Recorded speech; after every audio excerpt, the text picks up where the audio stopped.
tombe dans chaque nuit, il existe un puits où la clarté se trouve enclose. Il faut s'asseoir sous la margelle du puits de l'ombre pour y pêcher avec patience la lumière qui s'y perdit. Un poème de Pablo Neruda. Il n'y a pas de hasard à la naissance d'un projet d'un roman. Un jour, mon fils m'annonce qu'il a trouvé un emploi au Chili, à Santiago, et qu'il part vivre au Chili. Directement me sont revenues des images inscrites dans ma mémoire, des images du début de mon adolescence, des images de torture d'hommes et de femmes emprisonnés et d'un putsch militaire qu'il y a eu en 1973. Mais pour en parler, laissons une des héroïnes de mon roman nous expliquer ce qui s'est passé ce jour-là. De ce matin-là, il y a 41 ans, je n'oublierai jamais le silence. Un silence comme je n'en ai plus jamais entendu de semblable. Les oiseaux, le vent, l'air, tout était figé. Le temps lui-même était suspendu. Il allait se passer quelque chose.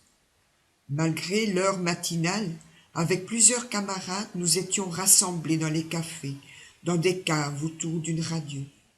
Incrédules, nous écoutions les informations. À Valparaiso, l'armée se soulevait contre le gouvernement. Certains sortaient dans la rue, témoignaient de soldats qui encerclaient le palais de la Moneda, de tireurs qui se postaient sur les toits. Et puis des chars. Et puis surgit du silence des avions. Ils ont bombardé encore. Le palais était en feu. Des tirs, des camarades tombaient. D'autres, plaqués au sol, étaient menottés dans le dos. À la radio, plus qu'une seule chaîne transmettait la voix du président Allende. Je suis sorti sur la place de la Constitution. J'ai vu des hommes et des femmes en file indienne, les mains sous la nuque. Ils quittaient le bâtiment en proie aux flammes. Les tirs ne cessaient pas. Fouillés, embarqués dans des camions. J'ai vu un ami s'effondrer sous les marches. C'était le 11 septembre 1973. La voix de Martha tremble. Ses bras restent accrochés à la balustrade. Pourquoi me raconter tout cela, Martha? Qu'est-ce que mon fils va découvrir de tout cela aujourd'hui en allant au Chili?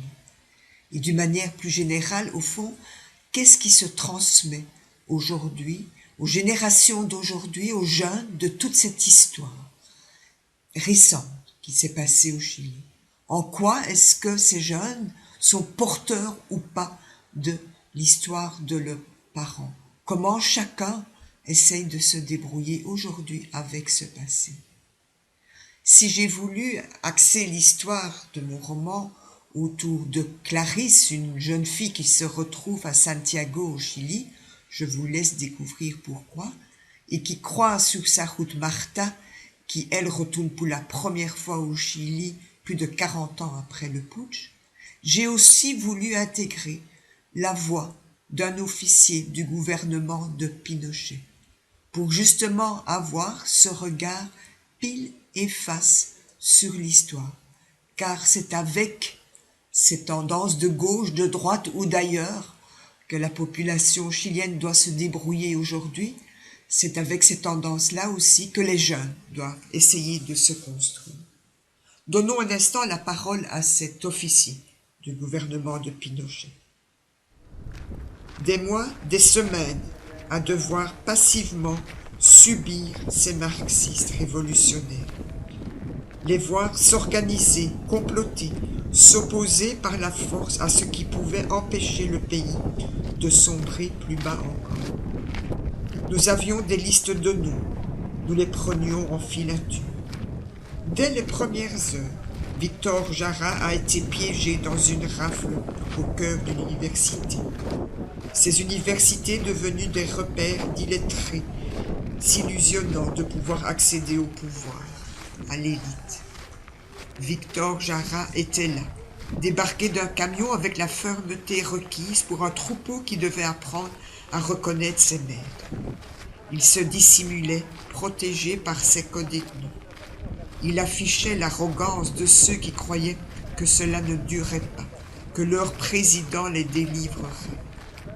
Un de mes hommes a reconnu celui qui, quelques semaines plus tôt, engageait la polémique lors d'un concert récupéré en meeting politique. Les yeux dans les yeux, les militaires restent avant tout des hommes. Jara allait servir d'exemple. Réflexe d'officier, s'attaquer aux propres armes de l'ennemi. Cette voix qui transcendait les foules. Pour tenter de répondre à cette question de ce qui se transmet, j'ai été à la rencontre de la communauté chilienne ici en Belgique. Ces hommes et ces femmes qui ont dû fuir à un certain moment et se réfugier en Belgique. Pour recueillir des témoignages vraiment très touchants et très questionnants, en leur demandant au fond, eux, qu'est-ce qu'ils transmettent aujourd'hui à leurs enfants. Et j'ai découvert que ça restait un sujet encore très tabou. Et puis j'ai eu l'occasion d'aller à 2 reprises à Santiago au Chili et même plus loin dans le pays pour essayer de m'imprégner des émotions et des sensations qui traversent et qui transpercent des murs sur les lieux de la mémoire au Chili. Et je vous amène notamment, à travers le livre, à la Villa Grimaldi. Vous sentez le parfum des roses, enchaîne Sarah. En cercle autour de la pièce d'eau, des parterres de roses multicolores s'offrent au regard. Ancré dans leur mémoire, pour certains anciens prisonniers, ce parfum évoque un signe de vie qui les soutenait durant la terreur. Pour d'autres, il est marqué de la répression et de la souffrance, poursuit Sarah. Pourquoi des roses? Aujourd'hui, la roseraie rend hommage aux femmes mortes et disparues à la Villa Grimaldi, dans les autres centres de torture ou au cours du terrorisme d'État des années 1980. Les familles et les proches de ces femmes ont offert ces roses et en prennent soin. Ces noms sous les médaillons, interroge Martha. Ceux de femmes disparues ou mortes. Certains n'ont pas de nom et représentent les victimes inconnues. Il y a plus de 200 roses. Vous avez vu le texte gravé dans la mosaïque de la vasque, interroge Sarah. Nous étions toutes destinées à être reines. Texte de Gabriela Mistral. La découverte des lieux de la mémoire au Chili m'a aussi amené au cœur du désert d'Atacama, dans une ville qui s'appelle Chacabuco, une ancienne ville minière qui a été utilisée comme camp de prisonniers pendant le putsch. Martha prend une poignée de sable qu'elle laisse s'envoler, grain par grain. Son visage rayonne de tendresse. Clarisse pose le bout du pied sous les lattes branlantes à l'entrée de la maison devant laquelle Martha s'est arrêtée, le numéro 48. « Non, n'y allez pas, intervient brusquement Martha. C'est notre maison. Regardez, il y a notre nom. » Clarisse découvre sur le mur décrépit jaune pâle des lettres qu'on devine écrites d'un morceau de bois. Martha et Sébastien.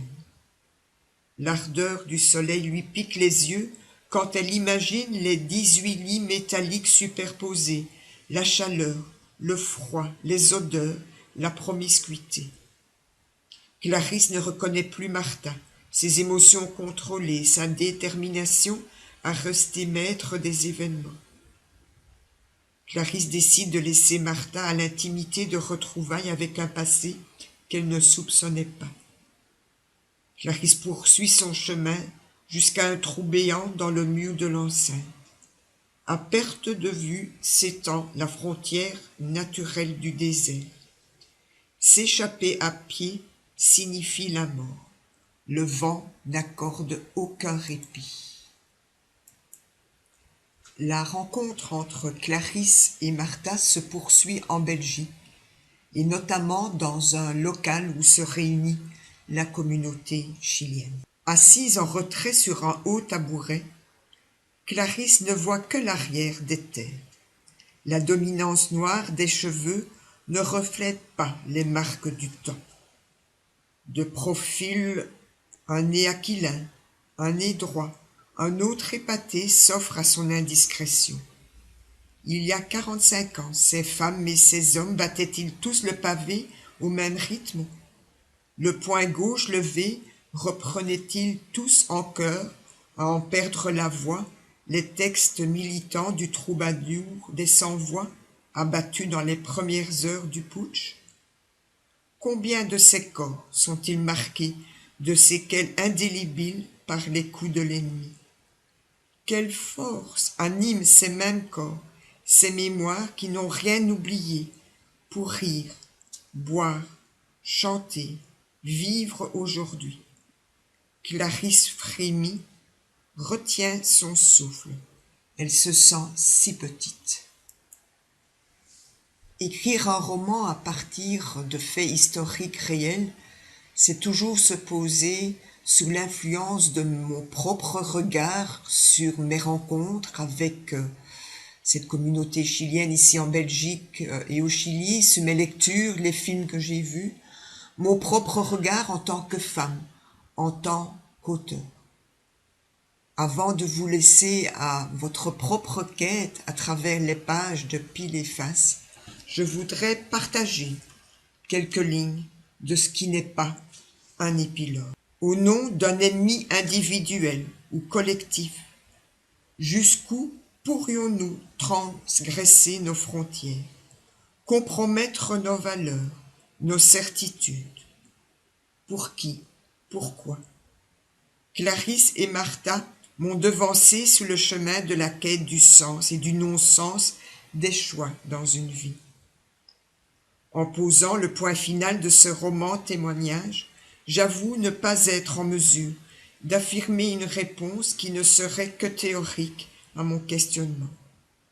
Tout juste oserais-je espérer que. Bonne lecture de ce roman Pile et Face paru aux éditions Academia, et je les remercie pour leur confiance, et je vous invite aussi à découvrir mes autres publications. Bonne route à vous.